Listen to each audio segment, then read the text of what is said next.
Ticket Machine is the official ticket broker of Spartan Nation. No matter what you need a ticket for, border to border, coast to coast, the Ticket Machine is your ticket source.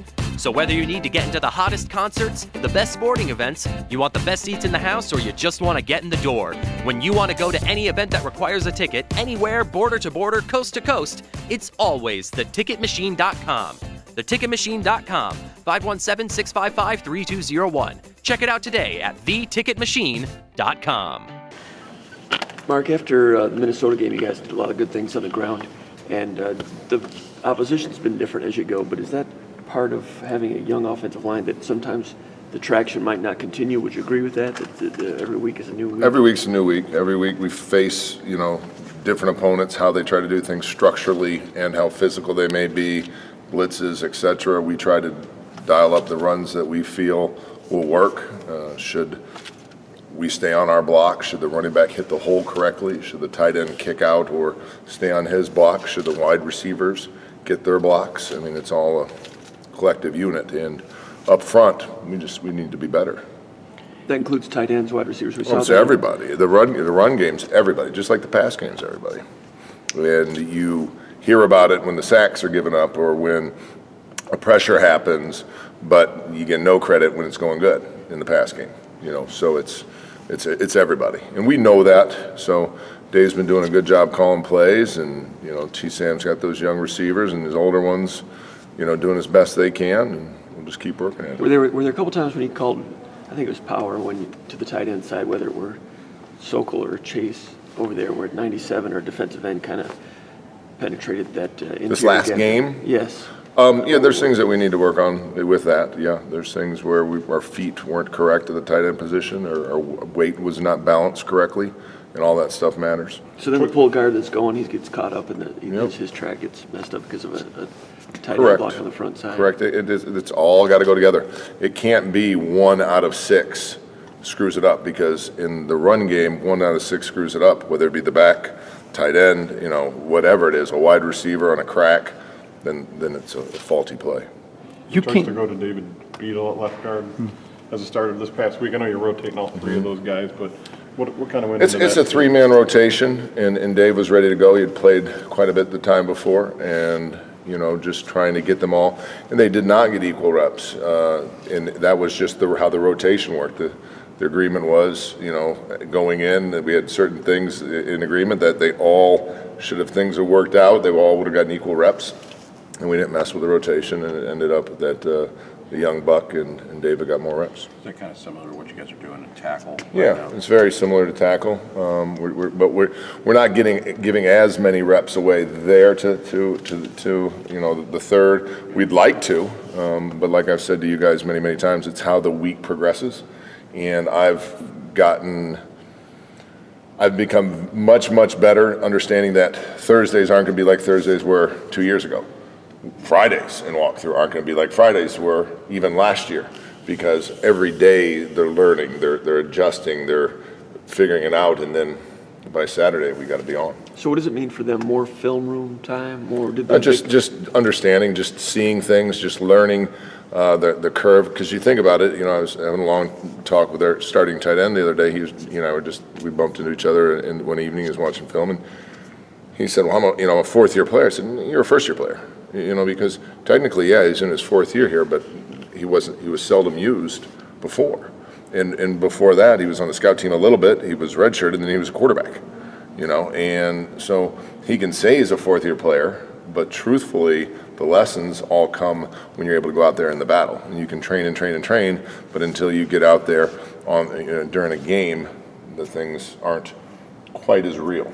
You can't teach experience, but Kevin Jarvis, you've said before you're never satisfied. So for a guy that's never satisfied, are you pretty close with how you? No, not yet. He knows that. We discussed it. We had a real nice conversation Saturday, just after lunch. Everybody gone. He and I were just sitting there, and I make sure that I convey to him how special this opportunity is, and with the things that he is doing have only been done 2 other times, and only one time, in the capacity that he's doing it, and he's it.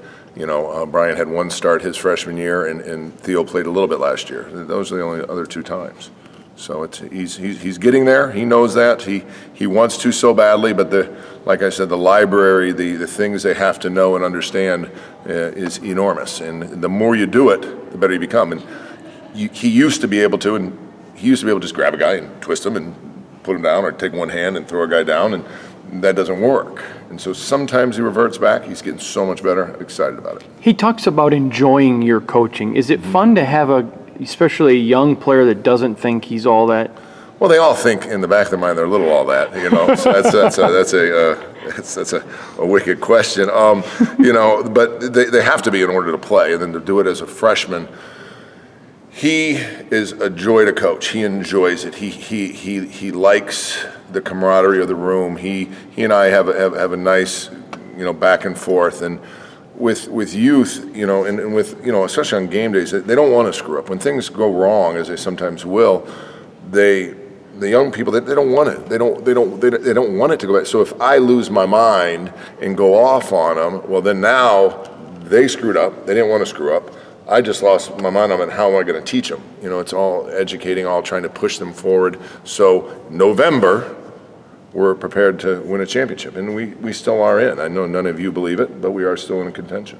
Coach, getting to this week's opponent, what stands out to you about Penn State? I think Penn State, you see a very, very good defense. They give up less than 14 points a game. You see a lot of the same guys that you saw last year. So there's a lot of familiarity to some of our guys that played in the game last year, and understanding as last year went that we need to finish, because in the first half we have 4 drives that should we have finished, should this one mistake not have happened, this other mistake, then you're looking at minimum 20 points and not 12. And so there's a confidence in that, not a cockiness, but a confidence that, hey, they've been there before and they've done it before, and what are they going to do now? So.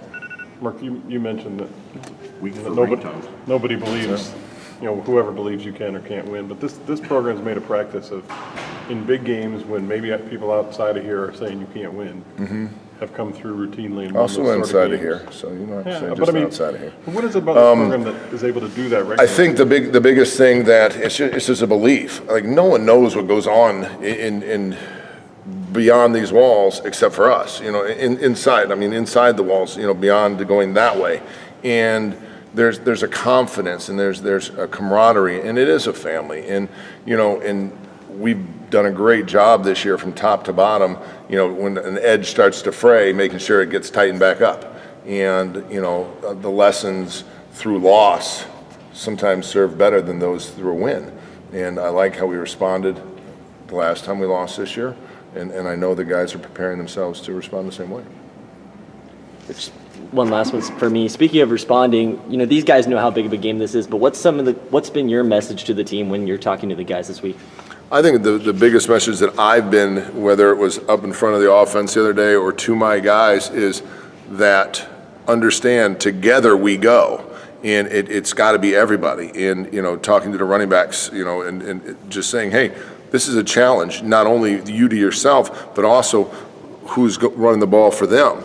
You know what I mean? You gauge yourself on that. You know, who's opening the holes and making big plays. You know, who is doing, you know, and all of that, there's a sense of pride. And so constantly just talking about pride. And also talking about, hey, there's enough guys on this team that have done it before. And there's some guys that have a chance to do it 3 times. And knowing what it takes. And we've been there. And this is the last 2 Big Ten champions facing off in Spartan Stadium. So that's pretty awesome. That's a testament to them. What do you see in that Penn State defensive front? They've got strong, big, move around a lot, quick, explosive. You know, hopefully he gets better sometime later on this month. But, you know, 97's dinged up. So, you know, some youth there as well, and with youth comes some mistakes. But defensively, mistakes can happen, and they end up in the right hole, or they end up. Now, also mistakes can happen. It can happen the other way, you know. So we're hoping that more happen that way. But just a very sound front. A lot of zone pressures, some man pressures. They like to move around. It seems like they started that MO last year in our game at about the second quarter, and they've continued it throughout. So we're getting ready for it. When you look at the guys that are coming up next, I mean, who's kind of looked good on scout teams, and Guys that you think, okay, next year, maybe this is someone, or even later this year? Well, AJ just came back, so that's exciting. That's positive. So he's back out there. You know, yesterday he was chomping at the bit, and I said, "You said November." He said, "It is November." I said, "No, it's October 31st, AJ." And he started laughing, and you know, but he it was nice to see him out there. He's up in the upper 280s.